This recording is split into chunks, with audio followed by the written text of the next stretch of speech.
अतुलजी अरविंद चौगुले यांना विनंती करतोय की आपण या ठिकाणी आपलं मनोगत व्यक्त करावं.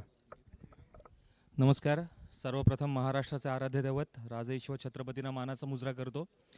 हिंदू हृदय सम्राट शिवसेना प्रमुख माननीय श्री बाळासाहेब ठाकरे यांच्या चरणी नतमस्तक होतो. भारतीय राज्यघटनेचे शिल्पकार विश्वरत्न महामानव डॉक्टर बाबासाहेब आंबेडकर यांच्या पवित्र स्मृतीस अभिवादन करतो. व्यासपीठावर उपस्थित असलेले आपल्या येथील ज्येष्ठ नगरसेवक माननीय श्री गोरनक साहेब, तसेच नगरसेविका माननीय माने मॅडम, व्यासपीठावर उपस्थित असलेले माने साहेब, तोडणकर गुरुजी, कुमारजी बाक्कर, रुपालीताई चौगुले, त्याचप्रमाणे व्यासपीठावर उपस्थित असलेले सर्व सन्माननीय आदरणीय मान्यवर आणि उपस्थित बंधू भगिनी आणि मातानो, माझ्या लाईफमधलं आयुष्यातलं पहिलाच हा क्षण आहे की मी ह्या ग्राउंडवर आपल्यासोबत आहे. तर खरंच मी स्वतःला खूप भाग्यवान समजतो, कारण आपल्या क्रीडा मंडळाचं नावच भैरवनाथ क्रीडा मंडळ आहे आणि भैरवनाथाची काय महती आहे ते मला सांगायची गरज नाही आहे.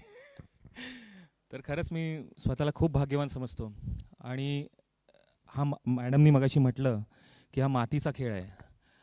असं म्हटलं जातं की मराठी माणूस हा खेकड्याच्या प्रवृत्तीचा असतो, म्हणजे एक खेकडा जर का वर चढत असेल तर दुसरा खाली असतो, असं एक बोललं जातं. पण खऱ्या अर्थाने हा जो खेळ आहे ना, हा मराठी माणसाची एकजूट दाखवणारा खेळ आहे. जेव्हा खेळलं जातं त्यावेळेला भलेही आपापसात वाद असले तरी त्यावेळेला त्या टीमची एकजूट ही महत्त्वाची असते आणि ती एकजूट त्या ठिकाणी दाखवली जाते. हा फक्त एक खेळ नाही आहे. तर मला वाटतं ह्याच्यातून आपल्याला काहीतरी शिकण्यासारखं आहे. एक स्पोर्ट्स म्हणून बघणं वेगळं आणि त्याच्यातून एखादा बोध घेणं वेगळं. ह्या कबड्डीच्या खेळातून खूप काही शिकण्यासारखं आहे. आपल्या देशामध्ये, आपल्या महाराष्ट्रामध्ये अनेक खेळ खेळले जातात. काही आपले देशी खेळ आहेत, तर काही परदेशातून आलेले आहेत, क्रिकेटसारखे खेळ. परंतु कबड्डी हा खेळ आहे, हा थोडक्यात एक प्रॅक्टिकली बोलायला गेलं तर एक सर्वांगी सुंदर व्यायाम देखील आहे. कारण ह्याच्यातून आपली शरीरयष्टी देखील बनत असते. स्पोर्ट्स म्हणजे स्पोर्ट्स पण होतो, एक विरंगुळा पण होतो आहे आणि आपली बॉडी मेंटेन ठेवण्यासाठी देखील ह्याच्यातून खूप मोठं कार्य घडत असतं. की ह्या आत्ताच्या धाकधुकीच्या जीवनामध्ये आपल्या शरीराकडे लक्ष द्यायला आपल्याला वेळ नसतो, जिमला जायला आपल्याला वेळ नसतो. परंतु अर्धा एक तासाची कबड्डीची प्रॅक्टिस मला वाटतं 2 तास जिममध्ये घाम गाळण्यापेक्षा पण महत्त्वाची आहे. जिममध्ये त्या स्प्रिंगवर आपण व्यायाम करतो ते वेगळं आणि इथे आपण मातीमध्ये व्यायाम करतो तो वेगळा. आणि सगळ्यात महत्त्वाचं म्हणजे जेव्हा आपल्या शरीराला ह्या मातृभूमीचा किंवा ह्या मातीचा स्पर्श होतो, त्याच्यातून मिळणारं जे काय समाधान आहे किंवा त्यामुळे आपल्या जर का वैज्ञानिक दृष्टिकोन बघितला तर त्या मातीमुळे देखील आपल्या शरीराला अनेक पोषक द्रव्य भेटत असतात. त्यामुळे हा खेळ खूप महत्त्वाचा आहे आपल्यासाठी. आता सगळ्यांना या ठिकाणी खेळाबद्दल उत्सुकता असेल. खरं बघायला गेलं तर आता मला वाटतं थोडा म्हणजे टायमिंग झालेलं आहे खेळाचं आणि आपल्या बऱ्याच टीम इथे खेळणार आहेत त्या ठिकाणी. त्यामुळे आपला जास्त वेळ मी घेणार नाही, पण मी खरंच स्वतःला भाग्यवान समजतो की आज मला या ठिकाणी येऊन या ठिकाणी म्हणजे श्रीफळ वाढवण्याचं मला भाग्य भेटलं आणि आय होप मला दरवर्षी तुम्ही द्याल ते भाग्य. निदान 5 वर्ष तरी. बरोबर ना मॅडम?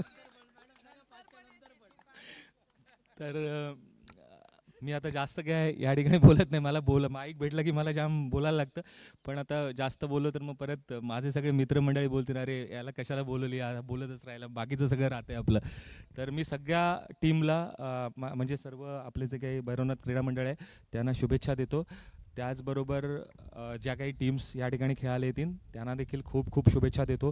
खूप चांगलं खेळ खेळा आणि आपल्या श्रीवर्धनपुरतं नाही तर आपल्याकडली मुलं ही राज्यस्तरीय राष्ट्रीय स्तरावर देखील जावीत अशी मी ईश्वराचरणी प्रार्थना करतो, भैरवनाथचरणी प्रार्थना करतो, आई सोमजाईचरणी प्रार्थना करतो आणि माझे 2 शब्द पूर्ण करतो. जय हिंद, जय महाराष्ट्र.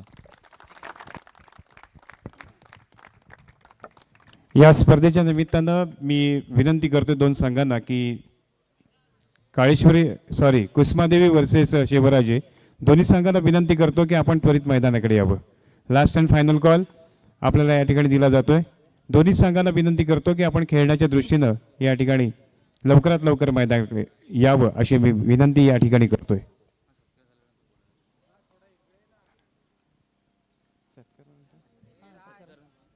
तत्पूर्वी आपण या ठिकाणी सत्काराकडे वळणार आहोत. तर